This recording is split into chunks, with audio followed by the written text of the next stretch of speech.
Welcome to Novelist Spotlight. This is Mike Consul, your host.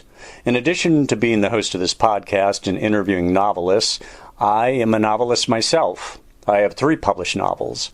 My latest is titled Lolita Firestone, a supernatural novel, and it is set in Sedona, Arizona and Cairo, Egypt. My previous novel is titled Family Recipes, a novel about Italian culture, Catholic guilt, and the culinary crime of the century. And my first novel is named Hardwood, a novel about college basketball and other games young men play, and that story deals with issues ranging from depression and racism to sex, religion, and university politics. All 3 novels are listed in the episode notes. I hope you will buy them, I hope you will read them, and I hope you will thoroughly enjoy them. Now, on with our program. In the spotlight are Jonathan Eller and Ray Bradbury. Jonathan Eller is founding director of the Center for Ray Bradbury Studies at Indiana University. Yes, he's a Hoosier and Chancellor's professor of English at the school, as well as adjunct professor of American Studies, general editor of the new Ray Bradbury Review, general editor of the Collected Stories of Ray Bradbury, as well as senior textual editor in the Institute for American Thought. If any of you have ever seen Ray Bradbury speak live, and I did so once or maybe twice in my life, he was probably the most enthusiastic speaker I've ever seen, maybe on any subject, let alone fiction writing. Fiction writing can be a really exacting, arduous process, and Ray Bradbury made it sound like the most fun you could possibly have with your clothes on. He was so enthusiastic about writing. He talked about as soon as his foot hit the floor when he was getting out of bed in the morning, he was in a race to start working with the language, to start pushing words around the page. And Jonathan Eller has written a biography of Ray Bradbury. I figured who better than Jonathan Eller with the Ray Bradbury Studies Center at Indiana University to talk about the late, great author. And with that, Jonathan Eller, welcome to the program. Well, thank you very much, Mike. It's good to be here with you. It's great to have you. Thank you for taking the time. Let me start with this whole, you're a biographer. You could have written about a million different things, literally a million different things. You decided on Ray Bradbury. Talk about why Ray Bradbury, what drew you to him, what prompted you to write the biography about the great writer? Well, that biography was pretty much a labor of love, and it's extended into a 3-volume trilogy. But it began, I guess you might say, without me ever knowing it was in the future. Back around 1962, I was probably about 10 years old or so. And I stumbled across Golden Apples of the Sun. I was already reading science fiction like a lot of people who grew up with the space age.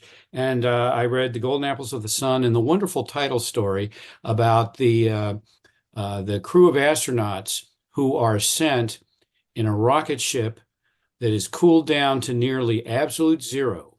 And they're sent in little protective suits inside their spaceship so they won't freeze to death. And they are sent to the surface of the sun with a big scoop to pick up the golden apples of the sun and bring fusion energy back to Earth, to light our planet, to give us energy on Earth. And of course, that is probably the least scientific story anyone could ever imagine about space, but it grabbed me. And over the decades, I realized that it grabbed a lot of other readers. All of his space stories were more or less like that, and they turned so many of us into people who would go on and encounter the space age, or in many cases work in the space age, like astronauts, astrophysicists, aerospace engineers, astronomers. Then you go forward to about the late 1980s, and I was finishing up my career in the United States Air Force. I was teaching at my alma mater, the U.S. Air Force Academy at the time, and a wonderful conference was hosted by some of my colleagues there, and they assigned me to be Ray Bradbury's host. My wife and I hosted him for that week, and that's where the relationship began. Improbable as it was, a personal relationship. And that friendship evolved into a working relationship where I would eventually pull together a number of books and with a fine colleague, Don Albright, who was Ray's principal bibliographer, would edit some special editions of Ray's works over the years. And it was about 2004, after we founded the Center for Ray Bradbury Studies at Indiana University, that I had just finished one book on him, and I decided it's time to write a biography. I knew it would run to multiple volumes, and I brought it up with him, and then I would work with him on successive trips out there, presenting him as I drafted material. The first volume, Becoming Ray Bradbury, came out in 2011. The second volume, Ray Bradbury Unbound, came out in 2014.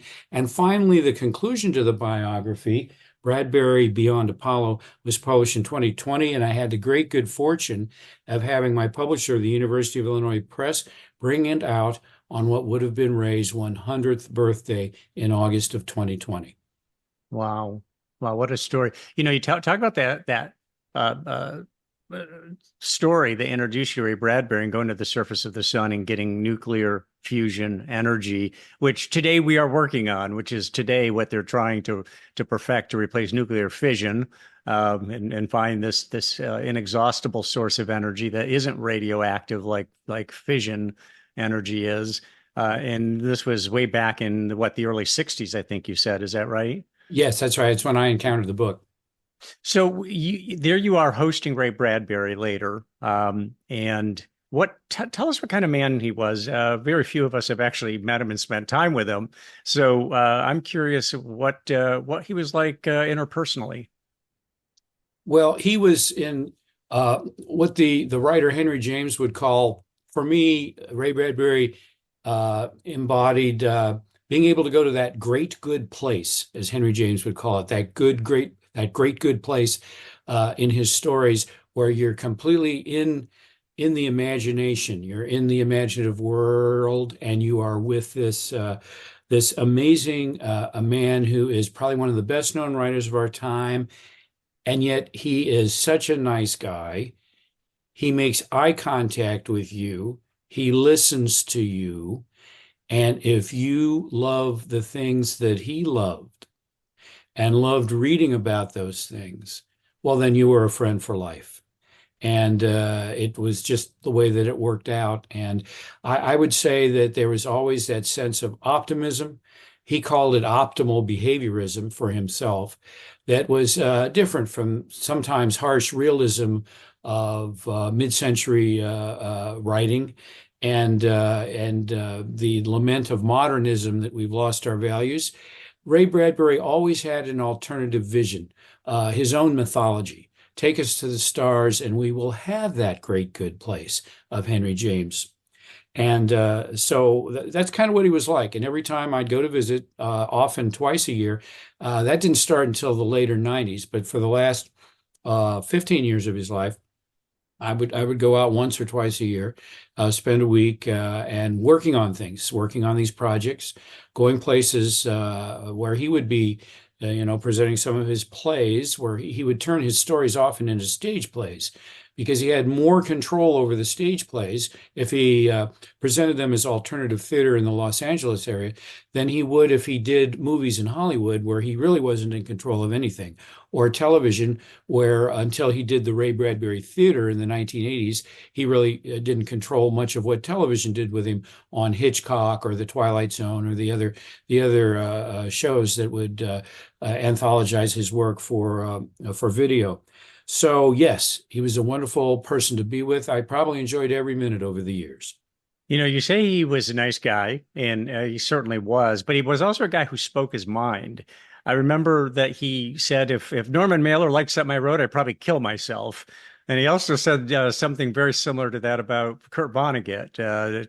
Kurt Vonnegut likes something I write, I know I'm in trouble, or I'd kill myself, or something on that order.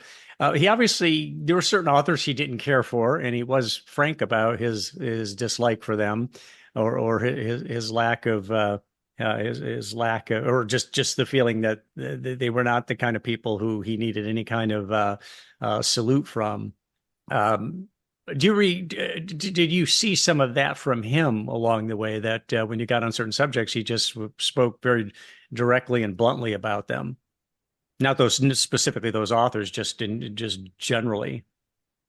Well, that was part of the fascination of his personality, and here he is, one of the best known um, uh, faces, voices in American culture. People across the whole spectrum of life and culture in America and around the world would read him. He was published in many languages around the world as well. Yes, he was outspoken, and in the sense that uh, he did not tolerate intolerance. He did not tolerate intolerance on the far left or the far right. He stood up against McCarthyism at a time when that was not really a smart thing to do in this country in 1952-53 period of time. And after McCarthy died, he was not at all upset that McCarthy was gone and no longer in the Senate. He was in the literary world. He liked Kurt Vonnegut. They didn't know each other very well. They had met a couple of times, but he did not, as you mentioned, he did not really like Kurt Vonnegut's Cassandra. Like, I will tell you what's wrong about our world, but you won't ever believe me. And of course, Vonnegut knew they would believe him. But Ray took a different approach than Vonnegut. He was not a modernist in exile lamenting at lost traditions like we mentioned a few minutes ago, because for him, those traditions were never lost. He loved to look back nostalgically without getting into sentimentality. Uh, and there was a very positive nature about him. He was not a mid-century realist, which we also just mentioned a moment ago. Writers who would focus on violence, for instance. He looked for an alternative myth, and that would be space travel and the immortality that would bring to people. And he would often say, "Do your job, do your job every day." In that sense, he appreciated Dr. Albert Schweitzer, who was a very important, cultural figure in mid-century America and around the world, as someone who would serve others, a scientist who would serve. But above all, he was a neo-romantic. He loved the great neo-romantic symphonic composers of Hollywood, for instance. He knew a number of them, as a matter of fact. And as he moved through life, this idea of optimal behaviorism came really for him from Arnold Toynbee, the British historian, because Ray always appreciated Toynbee's view of history that on through time, there was always going to be a situation of challenge and response for any culture, challenge and response. You are challenged by adverse things in the world, and if your culture turns away from it, your culture will die. If your culture will rise to the challenge, it will live. And he wrote the story, The Toynbee Convector, in the 1980s, about how you can use fiction to create truth. He has an inventor claim to have gone into the future, seen 100 years from now that we did make it, that we did save our planet, that we did have peace in the world, and he fabricates enough evidence to make it seem that he really did go. So the world chugs on, and when he's an old man at about the age of 130, and that future day arrives when he should have come out of the past and been there, he isn't there because he never did it. But the world made it. Fiction created the truth, and we were all saved. That's Ray Bradbury's kind of optimal behaviorism told in a science fictional way. Very different from these other authors that set the tone in the various movements in 20th century literature. Now, when he stayed with you, when you hosted him, did he say that, was he writing when he traveled? Did he say, look, I need a few hours in the morning to get writing done, or did he set the writing aside while he was traveling? He wrote whenever he could when he traveled, and that goes back to early days in his life as a young boy, some famous stories about how he came to the realization that the way to live forever is to do what you find that you were destined to do. In his case, it was writing, and he made a pledge at the age of 12 to write every day. Well, no one can do that. And he wasn't ever really able to do that, but he tried to write just about every day. And he did for most days manage to accomplish that. When he was at the Air Force Academy for that week, he was in a hotel. I would pick him up every time, and we would take him to events, and sometimes we would take him to quiet time to escape, to get away from things. But he had work with him. He was working on the second of his detective novels, A Graveyard for Lunatics, which were really autobiographical novels that he did late in life to show the Hollywood of the day when he was an up-and-coming writer and when he was also writing in Hollywood as an established writer. And he was working on that novel even during the trip. And yes, you are right. It was mornings. The time of the morning was the best time for him to work. And so probably for the vast majority of days in his life, he would get something done on that typewriter, his lifetime companion. What was the appeal of Ray Bradbury to so many people? We understand what his appeal was to you, but when you look at the broad audience, the millions of people who have read his books, what do you think? Well, why do you think he attracted so many readers and retained so many readers? What was that essential appeal? Well, there are several hallmarks for Ray Bradbury. One is the style. Uh, his writing was poetic, it was metaphor rich, and it was centered on emotional truth. That's very important for him. And where we begin to read him, as his writing is evolving in the 40s and into the 50s, the 40s, the 50s, into the 60s are when he does his best work. And that starts with supernatural suspense, the Bradbury twist, the unexpected ending, horror, light horror, and supernatural fiction without showing you a monster, generally. Um, Everybody still appreciates that kind of Ray Bradbury writing. They'll be in a mysterious situation, or even there's a Twilight Zone episode where an eerie situation occurs in a diner, and the great character actor Jack Elam is sitting there, and he says, "Why, this is starting to sound like a Ray Bradbury story." So, that was it was pervasive in the culture that way, and of course. He wanted to take humanity to the stars, even though he was not numerate. He had never gone to college. He had no science to speak of other than in high school, an interest in biology and such. But science fiction, through my lifetime growing up in the 50s and 60s and into my military career in the early 70s, I saw Ray Bradbury's dreams become our dreams too. He would examine what is it like to be human? What does being human mean? How can we take our humanity out to the stars? He was interested in imaginative freedom, and that echoes down through Fahrenheit 451 and other cautionary tales that he points out to us. And then everything that he would touch on, like the nature of good and evil, of life and death, he would answer these questions in universal ways that would stay with you. Everybody has read a Ray Bradbury story, and they may not even remember that he wrote it, but if you describe the story to them, they'll know who it is.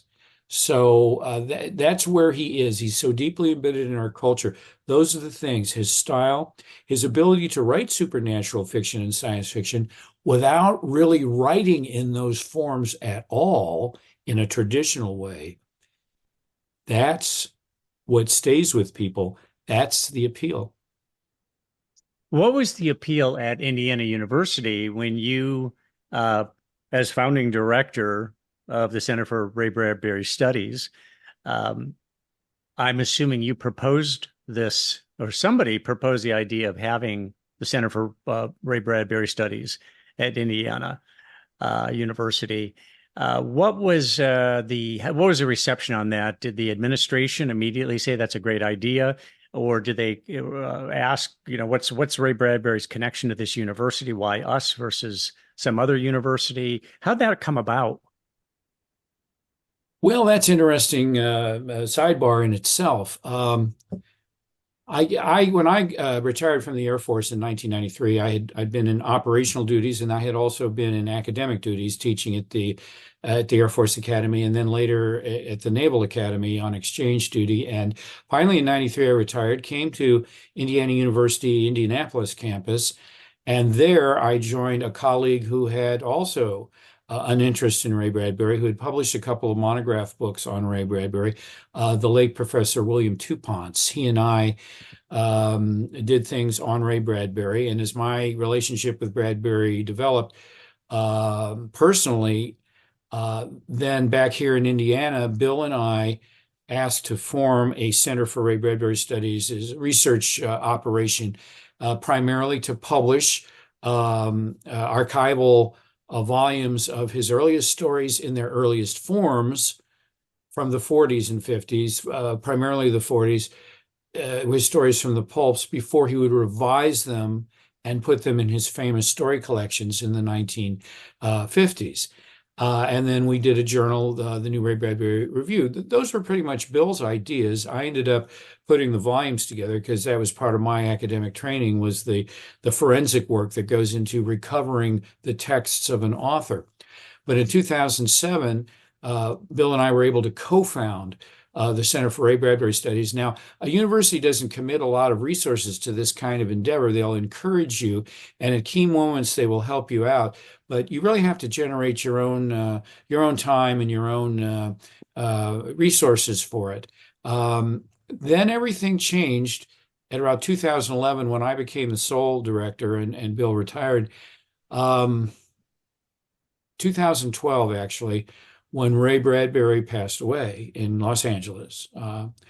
And we brought out, through gifts from Don Albright, whom I mentioned earlier, his principal bibliographer, and his daughters, his family, gifted us his office, his papers, his correspondence, his own personal copies of books, and his working library, his furniture, and a lifetime of his awards and mementos. And that's when the university would make commitments periodically to help us out. They helped us get a 53-foot Mayflower moving van with 18,000 pounds of Ray Bradbury's World in it from Los Angeles to the university. They provided space for storage while we developed things. And then I put together with the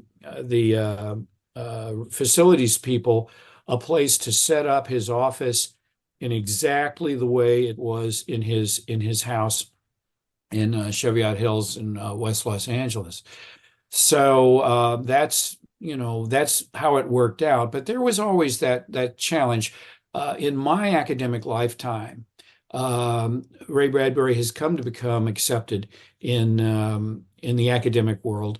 Some very famous critics like Harold Bloom and a few others, Eric Rabkin and others, began to privilege Ray Bradbury. Critics like Gary K. Wolfe, and he was able to come into the academic world a bit, and then our books helped to do that as well.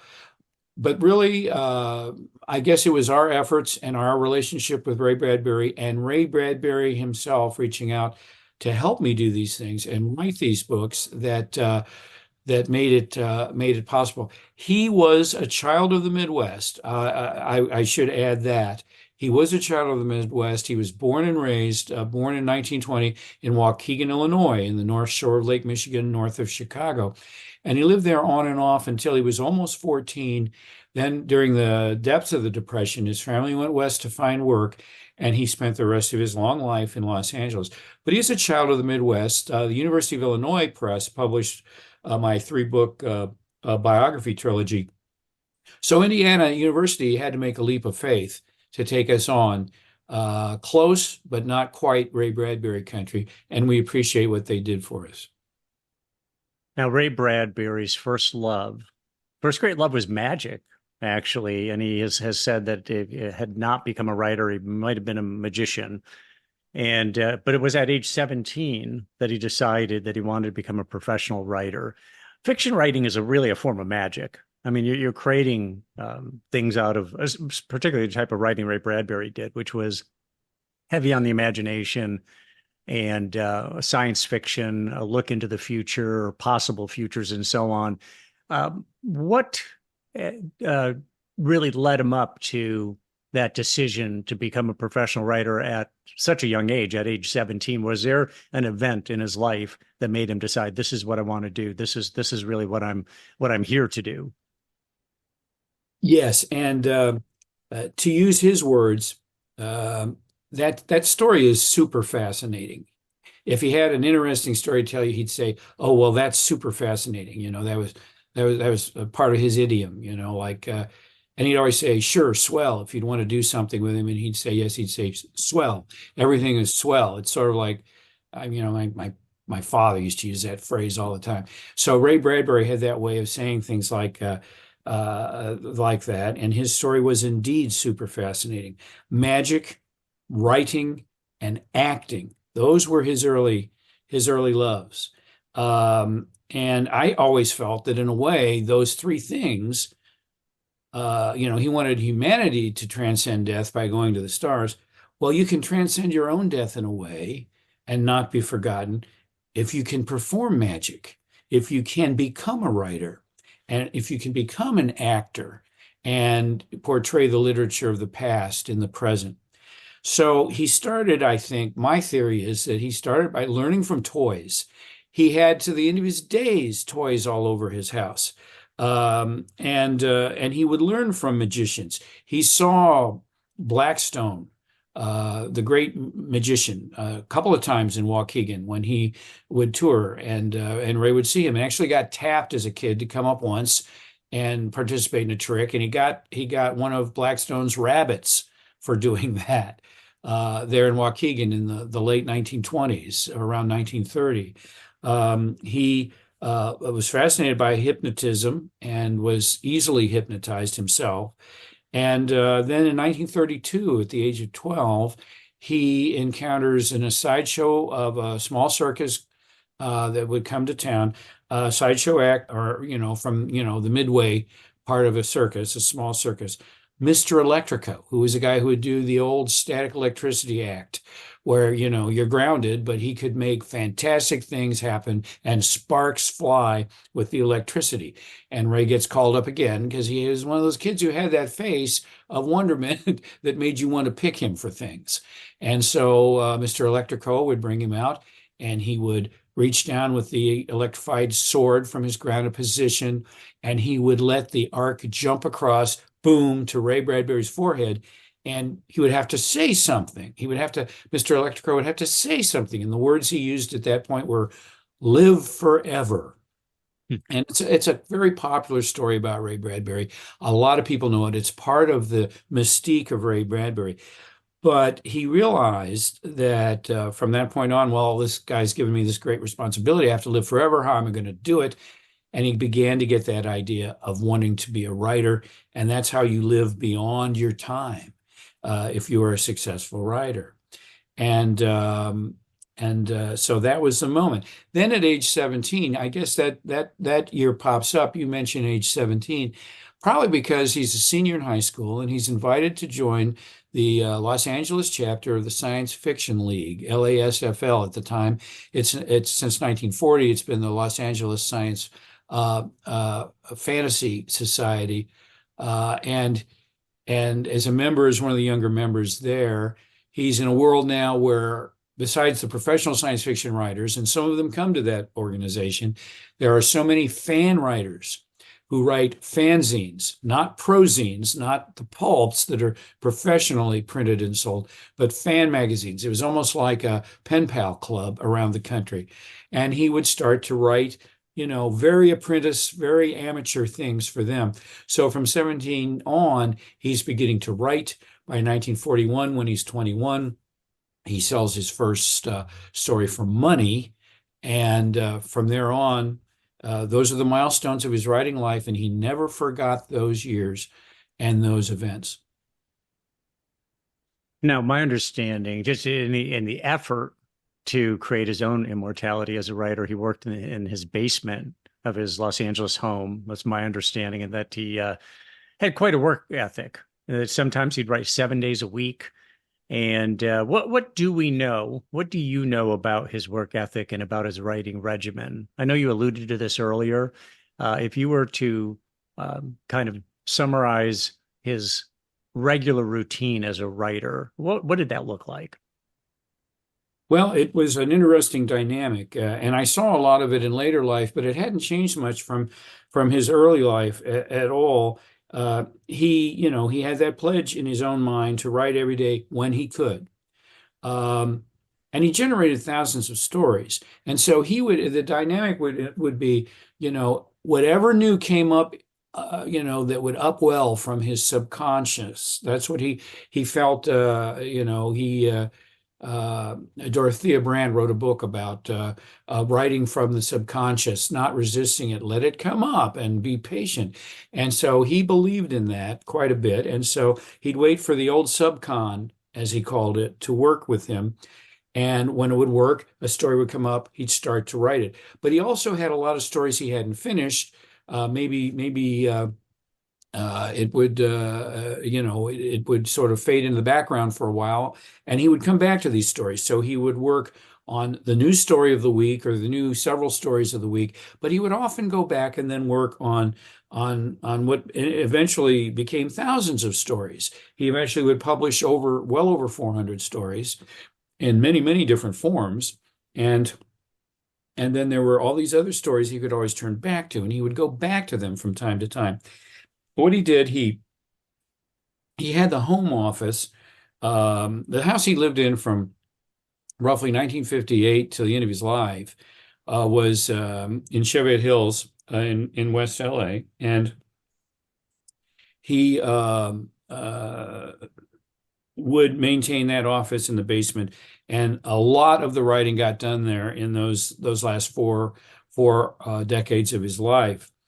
But it started in the powerhouse, which was where he lived with his parents starting in 1942 to 1947. His dad worked for the Power and Light company, a utility company in Venice Beach, in Venice, which is basically continuous with Los Angeles. They're heading out toward the shore. And there was the substation of the power company had a substation there, one of those classic, early 20th century brick buildings where the power would come in at a high voltage and would be stepped down to residential voltages. Well, that was in the yard. And then there was a garage with a window that faced that magical building where the little machines ran all day and all night. And his dad and his brother and his mom lived in the little house attached to that powerhouse. And they maintained it for the power company. And he would sit in that office in the garage and watch the power and the electricity. And that was more magic. See, that was more magic for him. And that was where he first had an office. Then from about 51, he had a little office in his home in Clarkson Road in West LA. Where he could be, away from his growing family. He could be out in the yard at the garage and write. But then the Cheviot Hills office. For a few years, maybe in the 1980s, he had office on Wilshire Boulevard, but he never stopped writing at home. And beginning in the 80s on through till the early 2000s, he also wrote in a weekend home they had in Palm Springs. And he would maintain that whole process of writing new things constantly, whatever welled up, and finishing them if he was lucky, which happened more often than not. And then sometimes going back to older materials, always there in his filing cabinets. He wrote in the mornings, fairly religiously, so that when things would come up in the day, further on in the afternoon, or if he had events to go to, which began to pull him away from writing more and more as he became famous, in the especially in the 60s on, then he would have at least written in the morning, that crucial time of day. So that was a routine, and I would see that all the way through pretty much, the rest of his life. Now, is it true that he was afraid of the dark until age 20? Well, I don't think that those of us who are susceptible to the power of suggestion, I don't think it ever completely leaves us. But sure, I'd say that's a fair statement. He had an incredibly strong power of suggestion. That's probably why he was a great subject for hypnosis. They'd go to, he and his wife, Marguerite, Maggie Bradbury, would go, they might go see a magician's act, and the magician would do the trick where he would, evaluate the audience and say, "Everybody, put your hands up," and then he would have done a few subliminals, and then he would say, "Okay, you won't be able to put your hands down unless I give you the cue word," and he would, magician would say, "Okay, put your hands down," and Bradbury would be invariably still there with his hand up in the audience. So, and he would later in life find that hypnosis helped with pain. He would in some years, he would go to hypnodontist experts, that is, dentists that used hypnosis rather than painkiller. And to some degree, it worked for him. So he had this tremendous power of suggestion. But he was afraid of the dark naturally because he was suggestible from an early age in the Waukegan house. The bathroom was downstairs. He would have to come down in the dark to go to the bathroom, come down to the landing and come down and turn the lights on and rush to get upstairs before somebody would turn the light off again. And he would write about these things. But about the dark, the central thing for Ray Bradbury in the dark was the ravine, which was a formation. Waukegan has some interesting ravine formations that are geologically known and studied. And his neighborhood was in a little enclave that reached out into the ravine, and down below the ravine, which he had to cross to get to Central School up through the 7th grade for most of his elementary school time.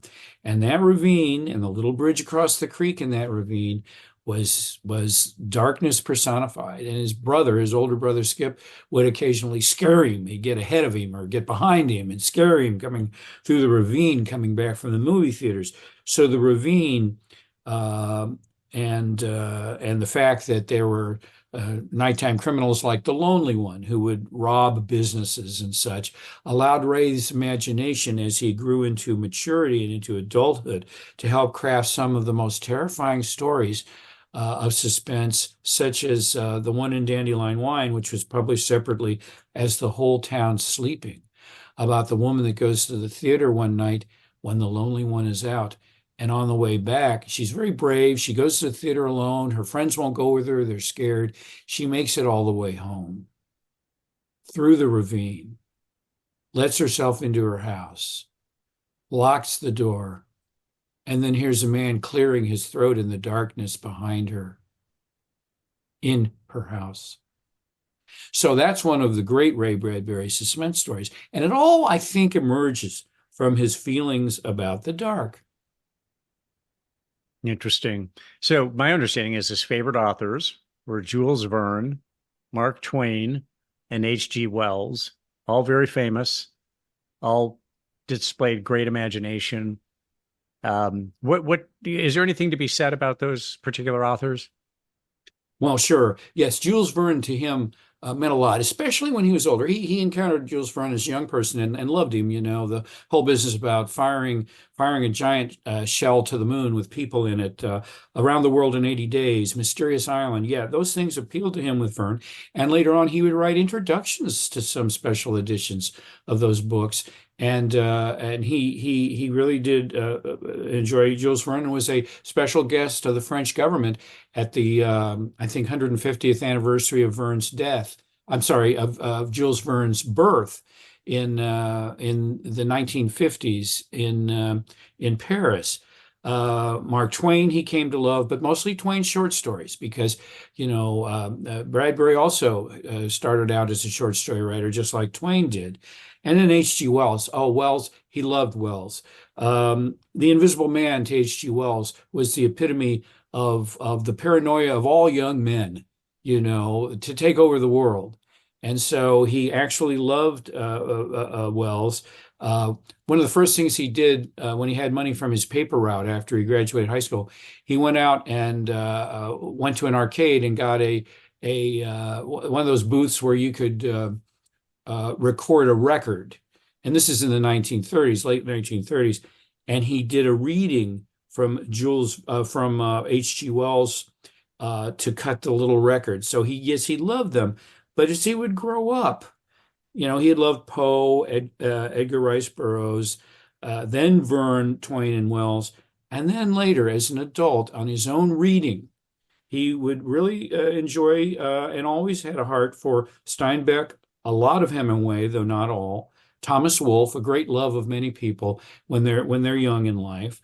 Eudora Welty, Willa Cather, Edith Wharton, Bernard Shaw, G.K. Chesterton, John Collier, who would write great suspense and supernatural stories, and of course the standards: Hawthorne, Washington Irving, Poe, and then some friends. He enjoyed the nonfiction writing of Lauren Isley, for instance. So that's kind of a quick thumbnail sketch about his favorite authors, radiating out from your original choice of Verne, Twain, and Wells.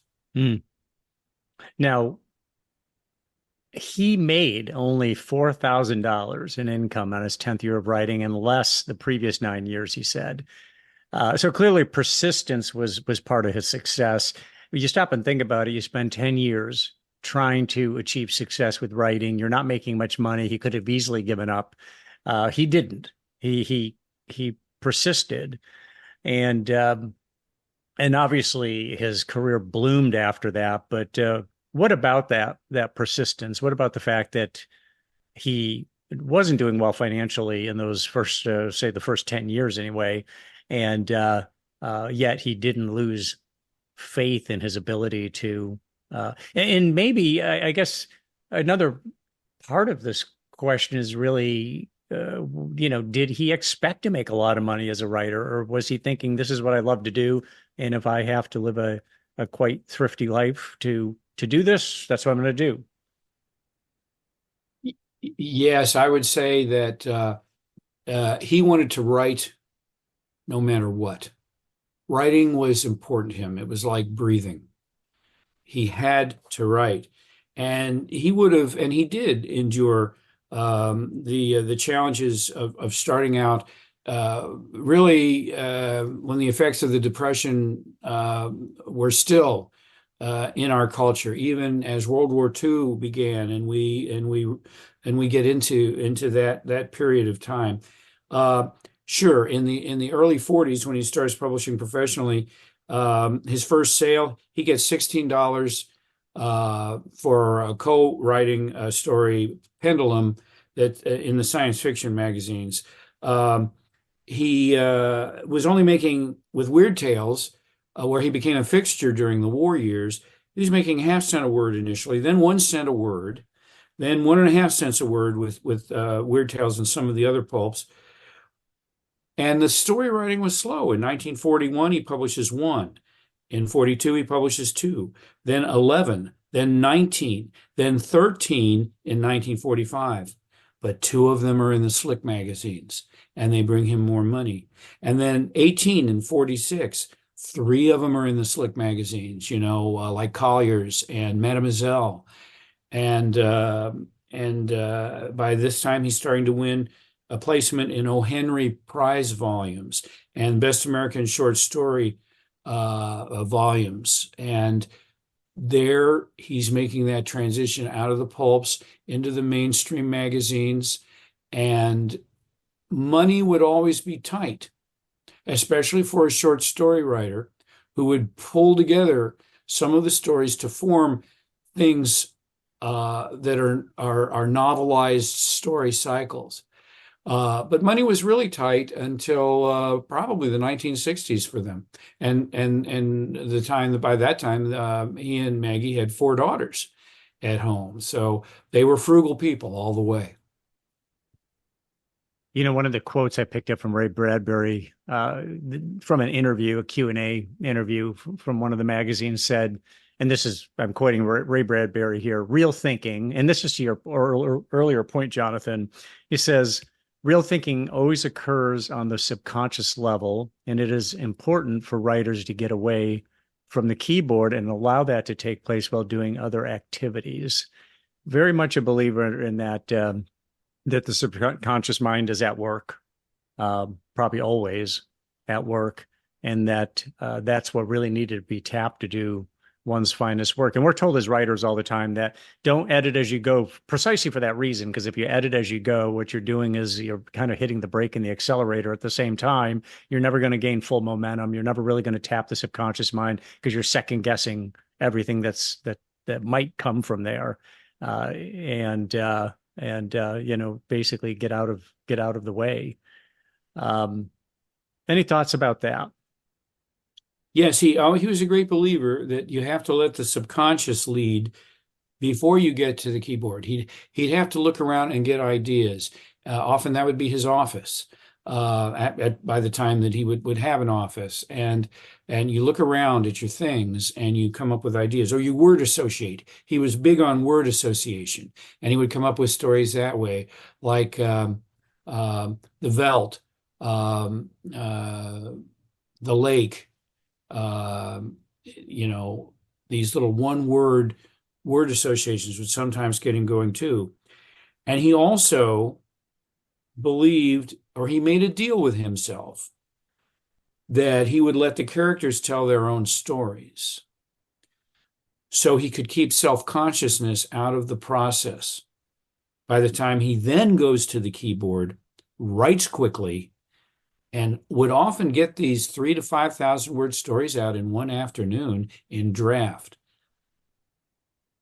And then revise later, and then bring rational thought to it, and then be self-conscious about it, but not during the first draft. It's very hard to do, very hard for writers to do that. My own experience is that it's very difficult, and I see that with so many other writers as well. Now, he says he never consciously set out to write a particular story, but rather to imitate form, organically or spontaneously, just imitate form, which again suggests that he was trying to start with really just kind of an impression and then allow it to develop organically, just to allow it to take its own shape, not really to control the process so much as to let it develop out of his own, what did he call the subconscious mind? Subcon? Yeah, the old subcon. The old subcon. Well, yeah, and that's a good follow-on to what we were just talking about. Sure, his best work was when he could dramatize a story focused on a single idea and infuse it with intensity and vitality. Don't think, do. He had that on a clipboard. He had that above his typewriter. Avoid the logic and the self-conscious thought. And so, organically and spontaneously, and it didn't always work, but most of the time it did. And sometimes he published stories that weren't that great, but, there are a surprising number of stories across his life, especially in the 40s, 50s, and the 60s, where he is able to dramatize with great intensity and vitality. And, this would appeal to the readers by way of dramatization, by poetic language, by metaphor-rich style that we've talked about, and that all would come together for him in that way. And it was more or less a spontaneous, integrated or organic process. Don't think, just write. There's also Ayn Rand used different words than Ray Bradbury did, but she really said the same thing, just as much as possible. You want to be writing without actually thinking, which takes a little while to wrap your head around, because you have to figure I'm always thinking if I'm writing, but there's a level that you can get to, or a depth that you can get to, where you're not really doing so much thinking as you are. Well, I remember one time a writer had said, I forget who it was, a well-known publisher author, said that you're really in the channel when you're really reading words off the page more than you're not thinking about what you're writing, but you're actually reading them as they appear on the page. Obviously, this is the old subcon has kicked in at that point. A lot of people have said that, although I think Ray Bradbury boiled it down to just the perfect phrase: just don't think, just write. He did say ideas excite me. And as soon as I get excited, the adrenaline gets going. And the next thing I know, I'm borrowing energy from the ideas themselves. That sounds almost metaphysical. Did Ray Bradbury have a spiritual or metaphysical belief system? Well, Ray was traditionally, he was a Midwest Baptist kid. He, in his teenage years, fell away and became, an atheist for a period of time. But he never lost his ability to be an observer. He was a close observer of life. He had empathy and he had the ability to observe. And he sampled the great religions. He would go to churches. He would go to synagogue just, to see what the dynamic was there. He would, when they lived in LA, he would go to the Vedanta temple, with the Eastern philosophy and religions, because some of the famous British expatriate writers that he would come to know, like Huxley and Aldous Huxley and Christopher Isherwood and Gerald Hurd, would go there, and he would go and see, what moved them. But ultimately, it came for him that he believed in the mysteries and wonders of the cosmos. Nothing unique there. A lot of science fiction writers follow this route, but he had a slightly different path to take in the mysteries and wonders of the cosmos. And he eventually saw our cultural passion to explore as a way to take, the way he would see it, is to take God back out to the universe from the world that was created here, where there's not often evidence of an immanent God anymore, except through faith, but take God back out to the universe by conquering the stars. And in that, he's influenced by Nikos Kazantzakis' book, The Saviors of God, from the late 1950s or early 60s. I think it was the late 50s. And the whole idea that Kazantzakis takes from Henri Bergson, the Nobel Prize-winning writer, Henri Bergson, and his concept of the élan vital, the life force that's in protoplasm, and the protoplasm that constitutes us. There is a life force, that will to live. And Ray felt that is the essence of our creator that we take back out to the universe through ourselves. So that's about as metaphysical as Ray would get, but it fits his character and his ideas about going to the stars. Yes. I found in my notes that those quotes about Mailer and Vonnegut, I'll just read it here. If I found out that Norman Mailer liked me, I'd have killed myself. I think he was too hung up. I'm glad Kurt Vonnegut didn't like me either. He had problems, terrible problems. He couldn't see the world the way I see it. I suppose I'm too much Pollyanna. He was too much Cassandra, to the point you were making earlier, Jonathan. He also says you mentioned he was not university educated. He said that he was completely library educated. Here's a guy who didn't go to college, but was a very learned man. He obviously spent a lot of time in the library reading all manner of books. What about his level of education? He obviously an autodidact, self-educated. What about his level of education? Well, he graduated from Los Angeles High School in 1938. He did, he did the 8th grade at Berendo Junior High, and then 9, 10, 11, and 12 at LA High School. He did not stand out. He was not good in a classroom or lecture environment. He learned by going to the library and stimulating himself with book choices, sometimes suggested by his teachers and some of his mentor writers at the Los Angeles Science Fiction League. And he had to remediate English grammar before he could graduate. That class initially in the 10th grade had not really interested him.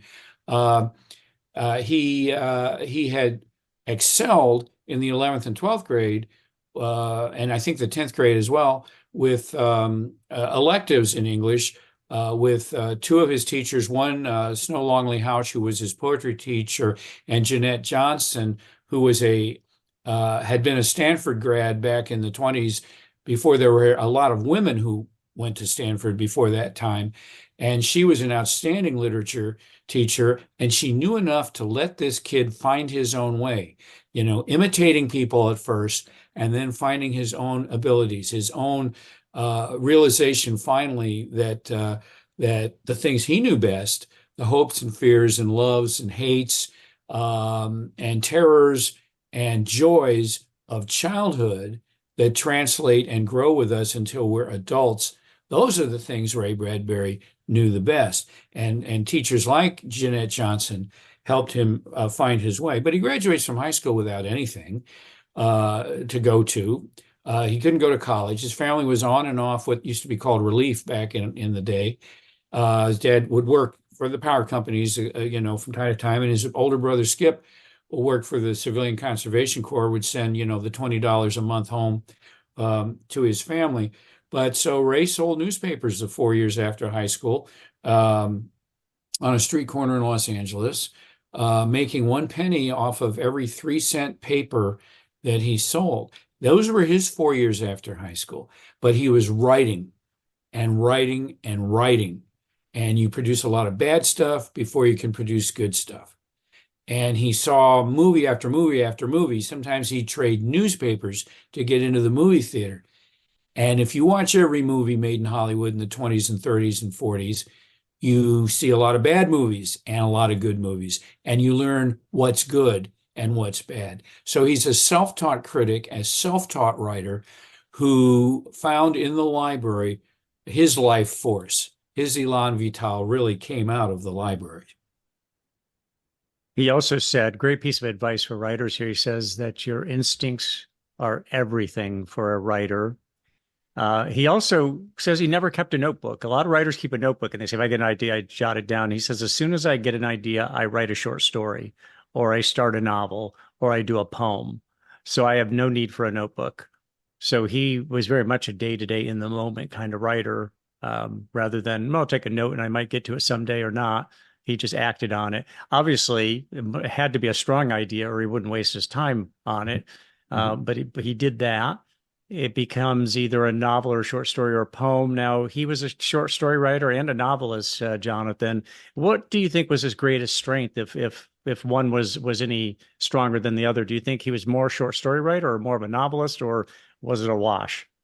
He was a natural short story writer. He would call himself a sprinter. Because if you think about that dynamic of go with the idea that wells up from your subconscious, that's really a framework for short story writing. He was truly a teller of tales. And I use that term, which is a translation of tusitala, which is a Samoan term, which means teller of tales, that the Samoans gave to their visitor who spent the end of his life there at the turn of the century, Robert Louis Stevenson, a writer that Bradbury himself loved quite a bit for his short stories. But Bradbury was also a tusitala, a teller of tales, a sprinter. Let the story well up, get it down fast. And the risk was he could have been, and was for part of his early career, the only prominent writer since Edgar Allan Poe who had not succeeded also as a novelist. And the effort to do that was similar to what Mark Twain went through in the 1870s into the 1880s, to try out all kinds of ways to pull together things and stitch together things that would eventually become almost novels, like Life on the Mississippi, and finally a novel in Huck Finn by 1885. The Bradbury had that risk. Fahrenheit 451 was really, in 1953, a very short novella that he doubled in length into a novel. But it's really Something Wicked This Way Comes that becomes his first true novel. And then two of the detective novels he wrote late in life, Death is a Lonely Business and Graveyard for Lunatic. So he succeeds finally as a novelist, but really his bread and butter, and including the air he breathed, was the air of a short story writer's heritage. So Ray Bradbury also said, my passions drive me to the typewriter every day of my life, and they have driven me there since I was 12. So I never have to worry about schedules. He also said, I wake up, I have what I call the theater of mourning inside my head, all these voices talking to me. He also said, I don't understand writers who have to work at it. Yeah, lucky Ray Bradbury. Too bad for the rest of us. He also said, I like to play. I'm interested in having fun with ideas, throwing them up in the air like confetti and then running under them. If I had to work at it, I would give it up. I don't like working. A funny statement from a guy who obviously was a very hardworking guy. He had that Midwestern work ethic because he selling newspapers for a penny a piece, and his dedication to writing and so on. So he lives to age 91, dies in Los Angeles at age 91. As you look back over his full body of work, Jonathan, what do you see as Ray Bradbury's marks of distinction in his writing? What really made him stand out over those marks of distinction? Well, I think again that goes back to that the great good fortune he had was finally to look into himself and realize that what he was good at was that metaphor-rich poetic style. He felt that you can't teach metaphor. You just he didn't think he was headed anywhere after high school, but he had this ability to think and write in metaphors. That's a mark of distinction. Dramatizing ideas to great effect, as we said earlier, was a great mark of distinction. And then this whole business of writing emotional truth. He would say, if you write the truth, you automatically have a style. Those things are synonymous. And he felt that if he honestly was sincere about the truth of a story, the hidden idea of a story, then and it felt right, then he knew that he had written something that other people would identify with. He loved to find how many people in this world loved the things that he loved and loved the way he wrote about them. And that's the core of his distinction as a writer. What other than writing and his wife Maggie did he love in life? What was his greatest love other than writing and, say, his wife?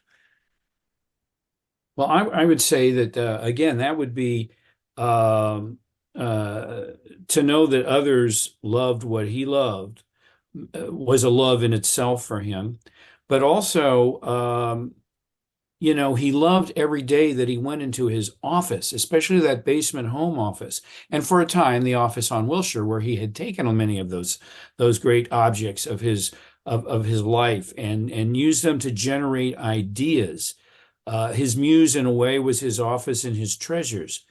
And of course, in the early days, he loved the metaphorical power that came out of that little power station in Venice Beach from 1942 to 1947, when he finally, at the age of 27, got married and moved away from home. Those were the things that were the greatest loves in his life, other than the writers. Now, the greatest love of his life collectively would be the books on the shelves in the library. He always wanted to be on the shelves between Mr. Baum and Mr. Burroughs, and not far from Miss Dickinson and Herman Melville. And he always felt sincerely his love for books, because he knew that in this world, if you burn a book, you burn the author. And if you burn the author, you destroy the humanity of us. Mm. Tell us some. I mean, there's so many things that we've talked about regarding Ray Bradbury that are kind of surprising, like being afraid of the dark until age 20. But tell us something that people would be surprised to know about Ray Bradbury that we haven't already mentioned. Well, there's a million and one little things I can think of, because I was around him so much of the time, and it was so easy to be with him.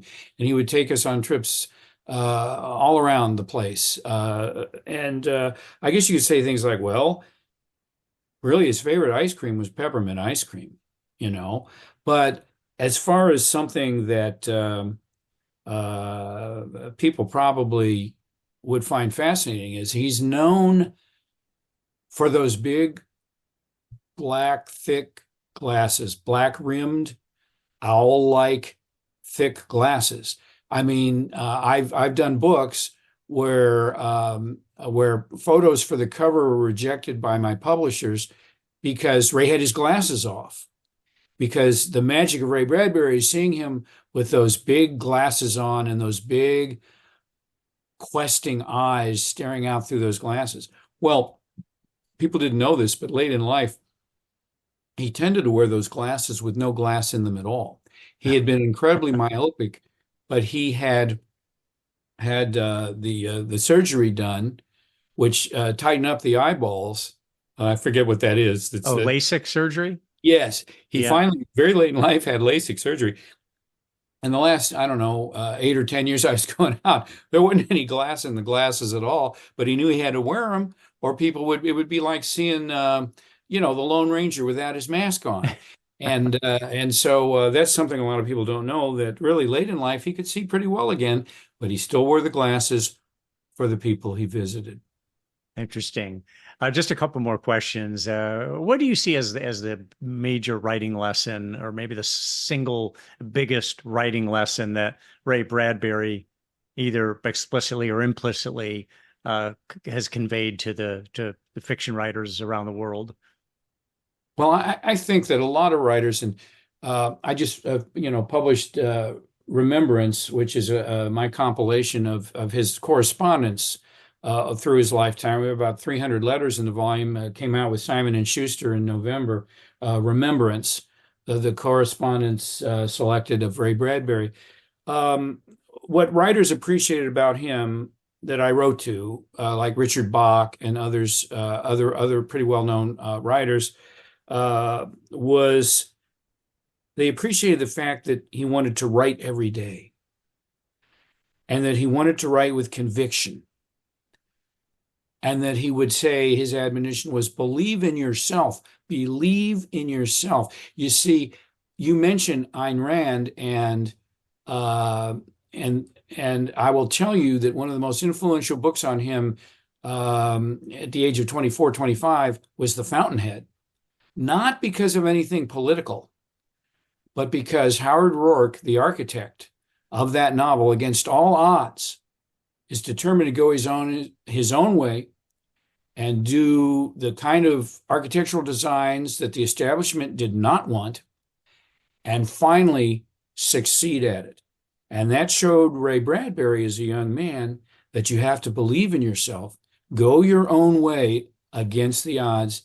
And for 7 decades, he was able to do that as a writer successfully. And those are the things that other writers, I think, appreciate about him. And to our listeners, in the episode notes, you'll find a link to Jonathan Eller's page where you can find all of the books that he's written, as well as the work he does at Indiana University. And also a link to raybradbury.com, where you can learn more about Ray Bradbury. But in closing, Jonathan, how do you see Ray Bradbury's place in the annals of fiction writing or science fiction writing? Where does he place? Well, now, looking back now, with Ray no longer with us, except in a very tangible spirit, he's still with us.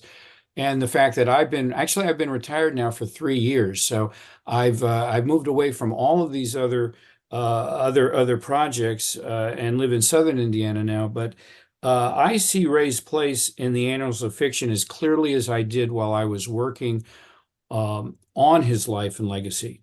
And that is, his place is that he was able to navigate the boundary between popular culture and the literary mainstream and do it well and do it successfully. And there were always critics who could never forgive him for his success, but he managed to do it, which is why he's so broadly popular even now in the 21st century.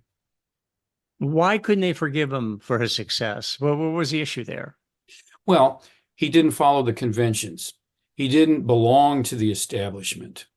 He didn't write science fiction, science fiction for Ray Bradbury was a wonderful armature for him to put his more universal stories of life and our humanity together. He was not an orthodox science fiction writer.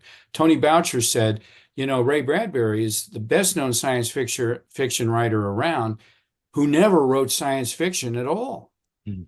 And there would be the detective writing business and the suspense and mystery writing business. He never followed the rules. He never used ratiocination. He never figured out who did the murder and worked backwards. He worked forwards. He'd start a story or a novel and not know who did the killing. It didn't matter because he knew it would come to him. And sometimes he overwrote. Something Wicked This Way Comes is one of the great novels about the nature of life and death and terror and fear.